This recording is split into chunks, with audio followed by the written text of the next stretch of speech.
Assalamualaikum warahmatullahi wabarakatuh. Yang sama-sama kami hormati Bapak Mari Chandra selaku dosen pengampu mata kuliah Hukum Internasional, dan juga kepada seluruh pemirsa video pada pembahasan pada kali ini. Izinkan kami dari kelompok 6 untuk memperkenalkan para presenter pada video pembahasan kali ini. Yang pertama ada saya sendiri, Febri Boyrisyanto, dengan NIM C74219051. Kemudian ada rekan saya, Nova Davedia, dengan NIM C74219059. Kemudian ada rekan saya juga, Dian Pramestiwan Dasari, dengan NIM C74219076.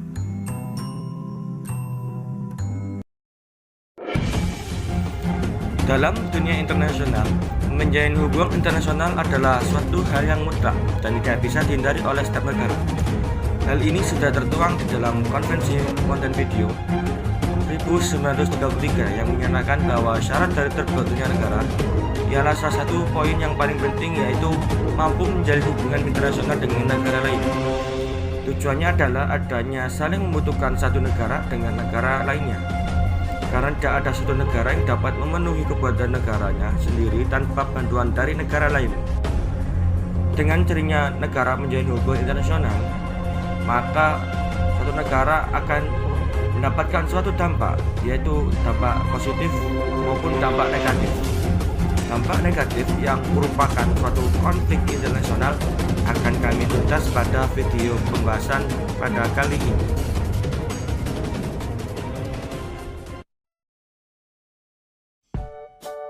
Materi muatan atau subbab pada video penjelasan kali ini, yang pertama pengertian sengketa internasional, kemudian prinsip umum sengketa internasional, lalu penyelesaian sengketa secara politik, dan juga penyelesaian sengketa secara hukum.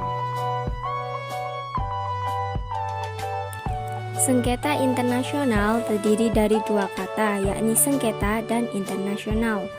Untuk pengertian sengketa sendiri, bila diterjemahkan secara bebas menjadi sebuah ketidaksepakatan secara spesifik mengenai suatu fakta, hukum, atau kebijakan di mana klaim atau pernyataan suatu pihak dipenuhi dengan penolakan, klaim balik, atau penyangkalan oleh pihak lainnya. Sedangkan pengertian internasional menurut Kamus Besar Bahasa Indonesia memiliki arti menyangkut bangsa atau negeri seluruh dunia atau antar bangsa, sehingga dapat diambil kesimpulan bahwa sengketa internasional adalah perselisihan yang tidak secara eksklusif melibatkan negara dan memiliki konsekuensi pada lingkup internasional. Hukum internasional memiliki 4 prinsip umum yang mengatur apabila terjadi sengketa. Yang pertama, pada prinsipnya hukum internasional berupaya agar hubungan antar negara terjalin lewat ikatan persahabatan dan tidak mengharapkan adanya persengketaan. Prinsip kedua, hukum internasional memberikan aturan-aturan pokok kepada negara-negara yang bersengketa untuk menyelesaikan sengketanya. Prinsip ketiga, hukum internasional memberikan pilihan bebas kepada para pihak tentang cara, prosedur, atau upaya yang seyogyanya ditempuh untuk menyelesaikan sengketanya. Prinsip terakhir, hukum internasional modern semata-mata menganjurkan cara penyelesaian secara damai, apakah sengketa itu sifatnya antar negara atau antar negara dengan subjek hukum internasional lainnya. Dalam The Declaration of the United Nations on Principle of International Law concerning friendly relation and cooperation among states in accordance with the Charter of the United Nations, atau yang biasa disebut dengan deklarasi mengenai hubungan bersahabat dan kerjasama antar negara, pada tanggal 24 Oktober 1970, serta Deklarasi Manila tanggal 15 November 1982, telah termuat prinsip penyelesaian sengketa internasional secara damai, yang didasarkan pada prinsip-prinsip hukum internasional yang berlaku secara universal atau mendunia, yang apabila diuraikan, prinsip-prinsip tersebut terdapat beberapa macam. Seperti yang pertama, yaitu prinsip bahwa negara tidak akan menggunakan kekerasan yang bersifat mengancam integritas teritorial atau kebebasan politik suatu negara, atau menggunakan cara-cara lainnya yang tidak sesuai dengan tujuan-tujuan PBB. Yang kedua yaitu prinsip non-intervensi dalam urusan dalam negeri dan luar negeri suatu negara. Prinsip non-intervensi itu adalah prinsip yang melindungi suatu negara dari campur tangan negara lain. Kemudian yang ketiga yaitu prinsip persamaan hak dan menentukan nasib sendiri bagi setiap bangsa. Yang keempat yaitu prinsip persamaan kedaulatan negara. Yang dimaksud dengan prinsip kedaulatan negara ini merujuk kepada persamaan dalam martabat moral, menghargai hak-hak negara lain, dan persamaan kewajiban dalam melaksanakan tugas. Kemudian yang kelima yaitu prinsip hukum internasional mengenai kemerdekaan, kedaulatan, dan integritas teritorial suatu negara. Yang keenam yaitu prinsip itikat baik dalam hubungan internasional. Dan yang terakhir yaitu prinsip keadilan dan hukum internasional.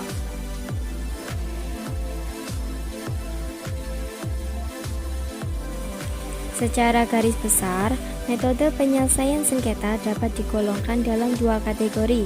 Yang pertama, cara-cara penyelesaian secara damai, di mana apabila para pihak telah dapat menyepakati untuk menemukan suatu solusi yang bersahabat. Kemudian, yang kedua, cara-cara penyelesaian sengketa secara paksa atau dengan kekerasan, yaitu apabila solusi yang dipakai atau dikenakan melalui jalan kekerasan atau perang. Untuk penyelesaian secara damai dapat dibagi menjadi dua, yakni yang pertama penyelesaian secara politik dan kedua penyelesaian secara hukum. Dari berbagai aturan hukum internasional yang telah disebutkan, termasuk dan terutama resolusi Majelis Umum dan Deklarasi Manila, dapat dikemukakan prinsip-prinsip mengenai penyelesaian sengketa internasional. Di antaranya ada 7 prinsip. Yang pertama, prinsip itikat baik. 2. Prinsip larangan-larangan penggunaan kekerasan dalam penyelesaian sengketa. Yang ketiga, prinsip kebebasan memilih cara-cara penyelesaian sengketa. 4. Prinsip kebebasan memilih hukum yang diterapkan dalam pokok sengketa. Prinsip yang kelima, prinsip kesepakatan para pihak yang bersengketa atau konsensus. Prinsip 6, prinsip exhaustion of local remedies. Dan prinsip yang terakhir yakni prinsip-prinsip hukum internasional tentang kedaulatan, kemerdekaan, dan integritas wilayah negara-negara. Adapun beberapa model penyelesaian secara politik, yaitu yang pertama negosiasi, lalu yang kedua mediasi, yang ketiga jasa baik, kemudian yang keempat konsiliasi, yang kelima inquiry, dan juga yang keenam penyelesaian di bawah naungan pengawasan organisasi PBB. Negosiasi merupakan metode yang dapat diterima secara universal dan merupakan yang paling umum dipakai untuk menyelesaikan sengketa internasional. Negosiasi juga merupakan cara yang primer dan pokok untuk menyelesaikan konflik yang berupa kepentingan. Dalam negosiasi, peran agen diplomatik yaitu vital. Tujuannya yaitu berunding, yang mana tidak harus selalu dan secara khusus menyelesaikan suatu sengketa yang sedang terjadi, namun suatu perundingan yang berhasil menghasilkan suatu pengaturan baru yang mana dapat mencegah atau meredakan situasi sengketa yang sedang terjadi. Kemudian mediasi. Bila mana pihak-pihak sengketa internasional tidak mampu menyelesaikan sengketa melalui negosiasi, maka dimungkinkan adanya campur tangan pihak ketiga yang akan menyelesaikan jalan buntu dan menghasilkan penyelesaian yang dapat diterima. Dalam penyelesaian sengketa, mediator lebih berperan aktif demi tercapainya penyelesaian sengketa. Kemudian jasa baik merupakan suatu metode penyelesaian sengketa internasional yang tidak tercantum dalam pasal 33 Piagam PBB. Akan tetapi merupakan suatu metode yang sering dipergunakan oleh PBB. Jasa baik ini merupakan tindakan pihak ketiga yang membawa ke arah negosiasi atau yang memberi fasilitas ke arah terselenggaranya negosiasi dengan tanpa berperan serta dalam diskusi mengenai substansi atau pokok sengketa yang sedang bersangkutan. Kemudian konsiliasi. Penyelesaian sengketa konsiliasi hampir sama dengan mediasi. Oleh Institut Hukum Internasional pada tahun 1962 mendefinisikan konsilisasi sebagai suatu cara untuk menyelesaikan sengketa internasional mengenai keadaan maupun di mana suatu komisi yang dibentuk oleh para pihak, baik yang bersifat tetap atau ad hoc, untuk menangani suatu sengketa. Berada pada pemeriksaan yang tidak memihak atas sengketa yang dapat diterima oleh para pihak, atau memberi para pihak pandangan untuk menyelesaikannya seperti bantuan yang mereka minta. Lalu inquiry atau penyelidikan, yang dimana dibentuknya suatu tim penyidik yang bersifat netral. Prosedur ini dimaksud untuk menyelesaikan sengketa yang timbul karena perbedaan pendapat mengenai fakta, bukan untuk permasalahan yang sedang hukum murni. Sering fakta yang mendasari suatu sengketa dipermasalahkan.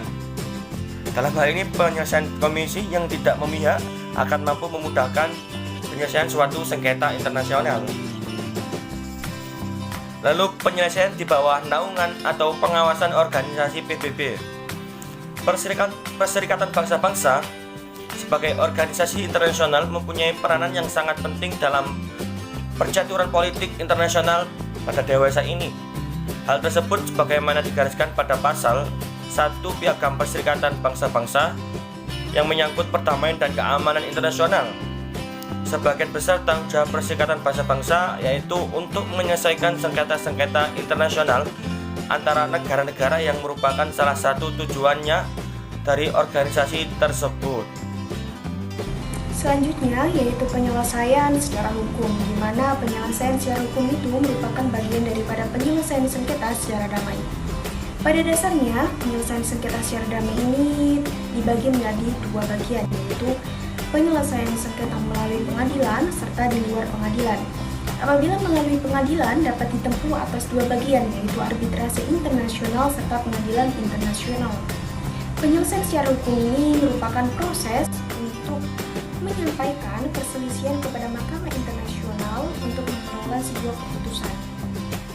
Oleh karena itu, penyelesaian sengketa secara hukum ini dapat dibagi atas tiga bagian. Untuk yang pertama yaitu ada arbitrase, yang kedua yaitu ada pengadilan internasional, serta yang terakhir ada Mahkamah Internasional. Untuk arbitrase sendiri itu dibagi atas dua bagian, yaitu arbitrase non-komersial serta arbitrase komersial. Untuk pengadilan internasional juga dibagi atas dua bagian, yaitu pengadilan internasional permanen serta pengadilan internasional ad hoc. Untuk yang pertama yaitu arbitrase. Jadi arbitrase itu memiliki pengertian sebagai suatu penunjukan pihak ketiga untuk bertindak sebagai adjudisator atau sebagai pihak yang mengadili dalam suatu sengketa dan untuk memutuskan penyelesaiannya. Arbitrase ini tentunya berbeda dengan mediasi serta konsiliasi. Dalam hal ia ini tidak menggalakkan kelanjutan perundingan bersama. Dikarenakan peran pihak ketiga dalam arbitrase yang biasa disebut dengan arbitrator ini sangatlah aktif dalam hal intervensi dalam suatu sengketa dan mengambil peran sebagai pembuat keputusan. Arbitrator ini adalah pihak ketiga yang sepenuhnya dipilih berdasarkan persetujuan para pihak. Merupakan pihak yang ahli dalam pokok sengketa, netral, tidaklah harus ahli hukum, tetapi realitanya dalam komposisi dewan arbitrase minimal tetap ada peran ahli hukum, serta pihak yang netral. Putusan yang dikeluarkan oleh arbitrase ini adalah putusan yang final dan mengikat. Adapun cara penyelesaian melalui arbitrase ini dapat dilakukan baik itu melalui penyelesaian dengan seorang arbitrator secara terlembaga, dalam arti sudah berdiri sebelumnya dan mempunyai hukum acaranya. Sebagai contoh itu adalah Permanent Courts of Arbitration atau Mahkamah Tetap Arbitrase, atau dengan Badan Arbitrase ad hoc yang berarti dibuat para pihak sementara waktu dan tugasnya berakhir setelah putusan terhadap suatu sengketa itu telah dikeluarkan. Arbitrase sendiri itu dibagi menjadi dua bagian menurut pokok perkaranya. Itu ada arbitrase komersial dan arbitrase non-komersial. Untuk arbitrase komersial itu biasanya disebut dengan perdata. Untuk istilah komersial ini menurut Huala Adolf merujuk kepada perdagangan, lalu lintas uang, perniagaan secara umum sehingga mencakup asuransi, sewa beli, pinjam meminjam dan sebagainya. Sebagai contoh itu adalah the International Center for the Settlement of Investment Dispute. Untuk arbitrase non-komersial sendiri itu biasanya disebut dengan arbitrase internasional publik. Sebagai contohnya itu adalah PCA. Selanjutnya yang kedua itu adalah peradilan internasional Jadi dalam penyelesaian sengketa internasional yang melalui peradilan ini biasanya dilaksanakan apabila cara lainnya itu tidak berhasil. Dalam penyelesaian melalui peradilan ini dapat dibagi menjadi dua bagian, yaitu peradilan internasional permanen dan peradilan internasional ad hoc. Untuk pengadilan internasional permanen itu sebagai contohnya yaitu Permanent Courts of International of Justice, kemudian International Court of Justice atau Mahkamah Internasional, serta Mahkamah Pidana Internasional. Kemudian yang kedua itu adalah pengadilan internasional ad hoc, sebagai contohnya itu adalah International Courts Tribunal for Rwanda dan International Courts Tribunal for Yugoslavia. Yang terakhir itu adalah Mahkamah Internasional. Jadi Mahkamah Internasional ini merupakan salah satu cara penyelesaian sengketa melalui pengadilan.